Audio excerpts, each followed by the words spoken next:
Le Costa Rica, c'est un pays extrêmement cher. Il est souvent considéré comme la petite Suisse d'Amérique centrale. Dans cette vidéo, on va aller visiter 4 lieux complètement différents les uns des autres et payants évidemment, hein. On est au Costa Rica. Et l'objectif, ça va être de voir si les prix sont justifiés ou juste complètement délirants. Et en fin de vidéo, on vous donnera notre point de vue un peu plus global sur les 3 semaines qu'on a passées dans le pays. Le premier endroit qu'on va aller visiter, c'est Monteverde, dans les montagnes du Costa Rica.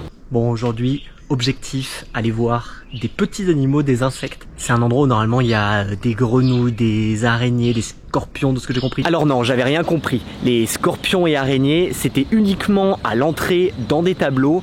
Cet endroit, c'est surtout pour les grenouilles. Mais vous allez voir qu'on va quand même croiser une de ces petites bêtes au cours de la visite. J'ai sorti le téléobjectif parce que d'après moi, on va les voir de loin et ils vont pas être très grands. Et donc c'est notre objectif d'aujourd'hui, aller voir tous ces petits insectes dont je ne suis normalement pas très fan. Et cet endroit en réalité on va le faire 2 fois, donc là on le fait une première fois en journée et en fait on va y retourner pendant la nuit parce que là apparemment on aura beaucoup plus de chances de voir les grenouilles et autres. Parce que là par exemple j'ai un panneau avec apparemment une grenouille léopard, mais là autant vous dire que elle est bien cachée et ça fait 5 minutes que je cherche, je la trouve pas du tout. Vous voyez en moyenne? Non, je vois une araignée. C'est pas une fourmi plutôt en moyenne? Ouais, j'ai une fourmi. On a réussi à faire nos premières observations de grenouilles, mais c'est pas simple parce qu'elles sont toutes petites. Celle qui est derrière nous, elle fait 3 cm et elles sont cachées parfois sous les feuilles ou dans les arbres. C'est pas simple à les repérer. On verra si ce soir c'est plus facile ou non. Regardez, celle-là, c'est une grenouille feuille. Elle est vraiment accrochée à sa feuille. Et elle est posée sur sa banane. Bon, bah on a fini la visite de jour. On va y retourner du coup quand il fera nuit. On arrivera peut-être à voir un petit peu plus de choses parce que là il y en a quand même, il y en a pas mal qu'on n'a pas réussi à voir parce qu'elles étaient cachées. Après c'est pas très grand, hein. Je vais vous faire une petite vidéo en accéléré pour que vous vous rendez compte de la taille du lieu. C'est pas très grand et on a quand même payé du coup 40 $ à 2. Donc les prix au Costa Rica, on sent que c'est cher quand même. Alors on est quand même chanceux parce qu'on a le droit de dormir sur le parking. En fait on va passer 2 nuits sur ce parking. Donc on va dire que pour 40 $, on a eu un endroit pour dormir, plus la visite 2 jours et 2 nuits de cet endroit. Bon, on est de retour, mais cette fois il fait nuit. Donc j'espère qu'on va voir encore plus de choses. Et du coup, on s'enfonce, mais cette fois dans la nuit totale. Oui, il fait vraiment nuit, hein. Ils déconnent pas quand ils disent qu'il fait nuit. Au milieu des araignées et des scorpions. Ouais, du coup là on a nos lampes et on cherche. J'espère que ça leur fait pas mal aux yeux, les pauvres les lampes. Il y en a une petite dans l'eau, je sais pas si vous arrivez à la voir. Ça c'est des grenouilles léopards. Bon, je m'éclaire comme je peux, mais c'est très marrant du coup, un peu d'être dans le noir total. On voit juste les gens avec leurs lampes. Là il y a Ambrine qui cherche. Tu as trouvé? Déjà? Ah bah c'est beaucoup plus facile. Ah ouais. On va pas lui mettre la lumière dans la tête, mais c'est beaucoup plus facile de nuit effectivement. Elle revient là. Ah, la voilière.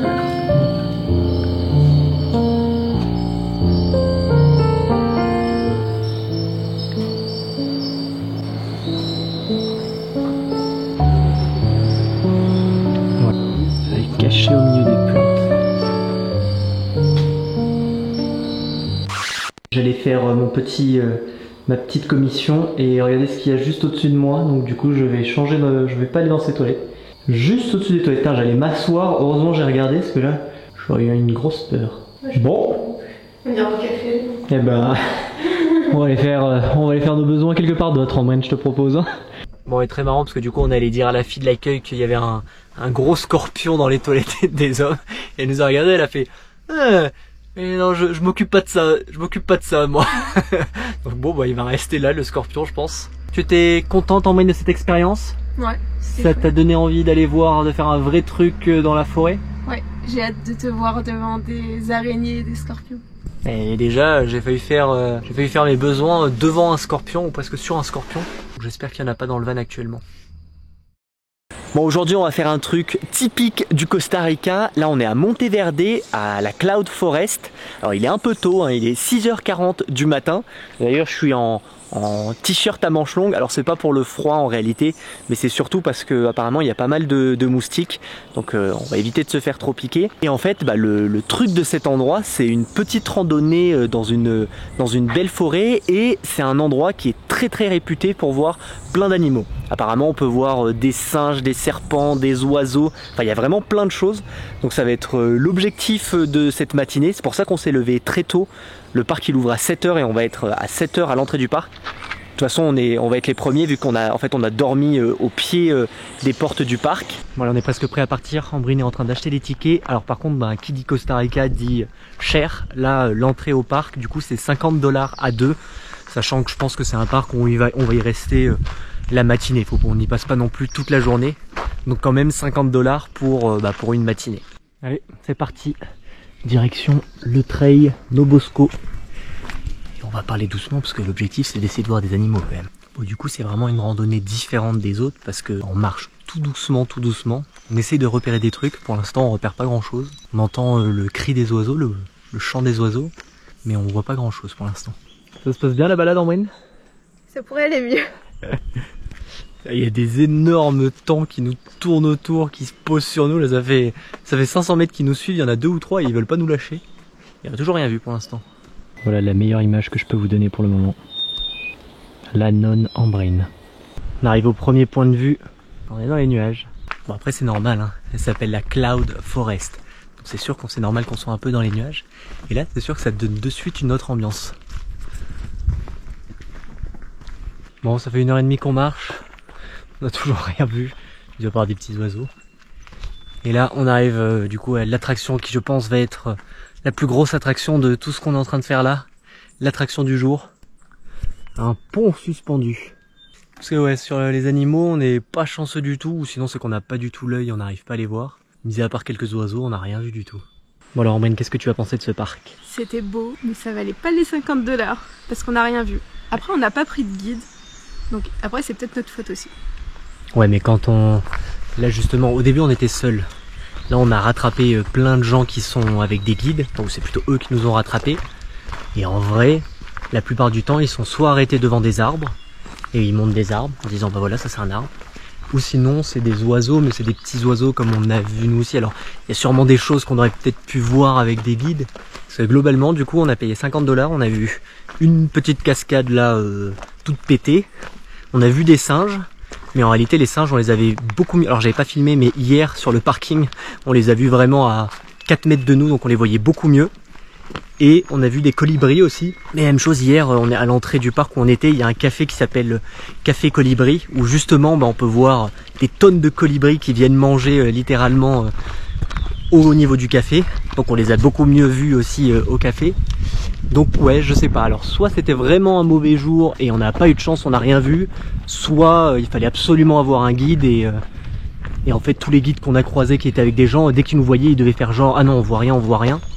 Mais ouais non, une petite déception pour... En fait c'est pas que c'est une déception, si on avait payé 10 € l'entrée ça allait, mais là c'est juste qu'on a payé 50 € en fait, donc ça fait très cher pour ce qu'on a vu.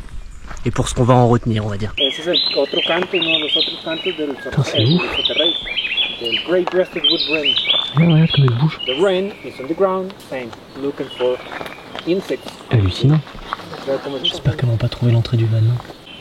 Elle est armée de fourmis quoi. Bon allez, nouvelle journée au Costa Rica, il est tôt, il est 6 h du matin, donc on se lève encore plus tôt qu'hier. Là on est au Cerro Pelado, donc c'est une marche, c'est pas très long, je crois qu'il y en a pour 2 h ou 2 h 30 aller-retour. Et apparemment il y a une super vue quand on est en haut, mais il faut y aller généralement au lever de soleil. C'est pour ça qu'on s'est levé tôt. Bon en réalité le soleil se lève à 5 h du matin, mais déjà j'ai réussi à motiver Ambrine de se lever à 5 h 40, c'était déjà bien. Donc on se prépare et on va faire le Cerro Pelado. Et hier la route pour venir ici, eh ben, elle était super agréable parce qu'on vous avait pas filmé, mais avant d'arriver à Monteverde on avait pris la route principale qui était une route goudronnée. Sauf que c'était une route goudronnée où tous les on va dire 100 mètres, ben, il y avait des gros trous dans la route, donc c'était limite dangereux à certains endroits, hein, parce qu'il y a des moments où tu pouvais rouler à 50-60 km/h et après d'un coup il y avait un énorme trou dans un virage au milieu de la route, donc c'était assez pénible. Et hier on a pris un chemin un peu, c'est Google Maps qui nous a fait prendre un autre chemin. Là on est passé par un petit chemin de terre et c'était super beau. Et du coup en fait c'était un chemin de terre mais il y avait beaucoup moins de trous, donc beaucoup plus agréable. Donc voilà, je vais aller voir si Ambrine est prête et après on part pour le Cerro Pelado. Tu es prête, Ambrine? Tu es contente de t'être réveillée à 5h40 du matin? Non. Ça monte de suite, hein, par contre. Et je sais pas si on en verra, mais on entend plein de singes hurleurs là autour de nous. Ils ont l'air d'être plus dans la forêt, enfin pas à côté du chemin. Mais peut-être qu'on en verra. Ah, ça monte bien de bon matin là. Ça monte, mais on commence déjà à avoir une vue. On a la montagne qu'on va essayer d'escalader, la montagne qu'on devrait monter. Et là, c'est un peu à contre-jour, hein, mais... Et on entend tous les singes hurleurs. T'as vu? On croise plein de gens. Ils se sont levés avant nous. Ouais. On a déjà croisé 5 personnes qui d'après moi ont eu la motivation de se lever à 4h30 pour le faire. Bon, nous on n'aura pas la lumière parfaite. Ouais, c'est bon, on est arrivé tout en haut. Alors c'est pas la fin de la randonnée parce qu'on va pouvoir continuer un petit peu à marcher. Mais c'est très beau. Alors je pense qu'on aurait vraiment dû y aller plus tôt parce que là on voit tous les gens qui font demi-tour. Ils sont tous venus vraiment pour le lever de soleil. Donc ils sont tous partis à 4h du mat. Et bien évidemment, comme maintenant on n'est plus au Nicaragua, je me suis fait plaisir à faire voler un petit peu le temps.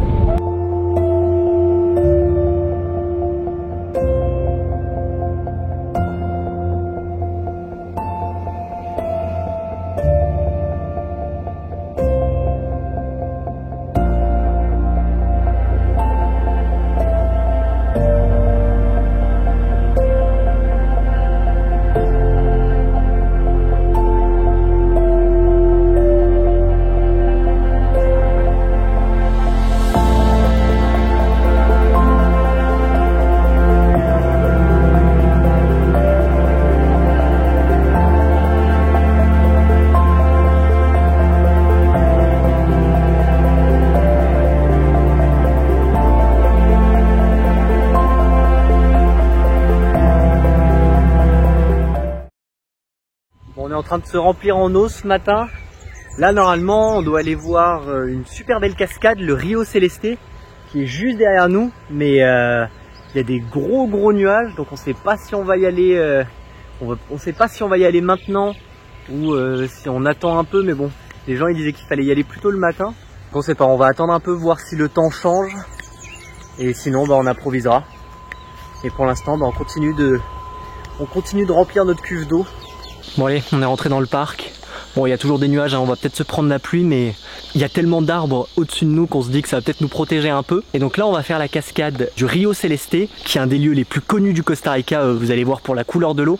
Alors on espère que comme il a plu ce matin, l'eau elle aura toujours cette couleur assez spéciale. Donc là, on est parti pour, je crois, il y a 6 km aller-retour, il y a une petite randonnée. Alors à l'entrée du parc, il disait qu'on pouvait voir plein d'animaux, donc on va essayer de regarder et de parler doucement. Mais bon, il y a beaucoup de monde, donc je suis pas sûr qu'on voit grand-chose. Mais du coup, c'est parti. En tout cas, c'est très beau, là ça fait vraiment très jungle, très vert, bon, comme tout le Costa Rica, hein.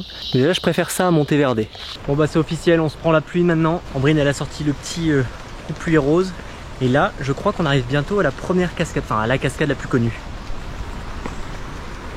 Ambrine a déjà enlevé le kawaii, parce que oui, c'est bien de mettre un kawaii quand il pleut, mais comme là il fait ultra chaud et humide, en fait tu transfères tellement de l'intérieur qu'il vaut mieux se prendre la pluie, ça rafraîchit un peu. Et ah, je vois la cascade.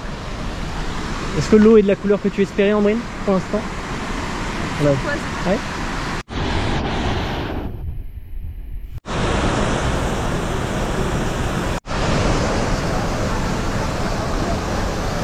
Bon alors c'est très beau, mais perso je m'attendais à mieux. Je sais pas, on nous avait tellement recommandé cette cascade. Alors peut-être que comme on n'a pas le soleil, nous, on n'a pas l'eau turquoise. Ambrine elle dit que c'est parce que je suis daltonien et du coup j'arrive pas à le voir, mais alors, je pense qu'on le voit pas super bien non plus. Donc c'est beau, mais je pense qu'on nous l'avait trop vendu et du coup petite déception quand même. Bon, on a résolu le mystère de la couleur de la cascade. En fait là on est juste au-dessus de la cascade, là où il y a on va dire le stockage de l'eau. Et je sais pas si on va voir, mais tout là en fait il y a plein de bulles, il y a plein de petites bulles là-bas aussi, et ça sent vachement le soufre. Donc en fait c'est pour ça, il doit y avoir de l'eau, il y a de l'eau thermale qui remonte ici, parce que ça sent vachement le soufre là. C'est ça qui doit donner la couleur de l'eau de la cascade. On a résolu le problème. Bon, et pourquoi dans la jungle il faut pas mettre ses mains n'importe où sur n'importe quelle branche? Parce que là regardez, paraît innocent cette branche, paraît innocente. Vas-y. Elle est dans le trou là normalement je crois. T'arrives avec elle ou pas? Elle est partie, mais il y avait une grosse tarentule à l'intérieur du tronc qui sortait un petit peu sa tête. Donc ouais, faut pas mettre sa main n'importe où ici, hein. Alors, avant de conclure cette vidéo, on va vous donner notre point de vue sur le coût des activités au Costa Rica. Est-ce que c'est justifié ou non? Et vous allez voir que c'est assez difficile à répondre. Il y a des choses qui sont ok et d'autres pas du tout. Le problème, c'est qu'au Costa Rica, il y a énormément de choix.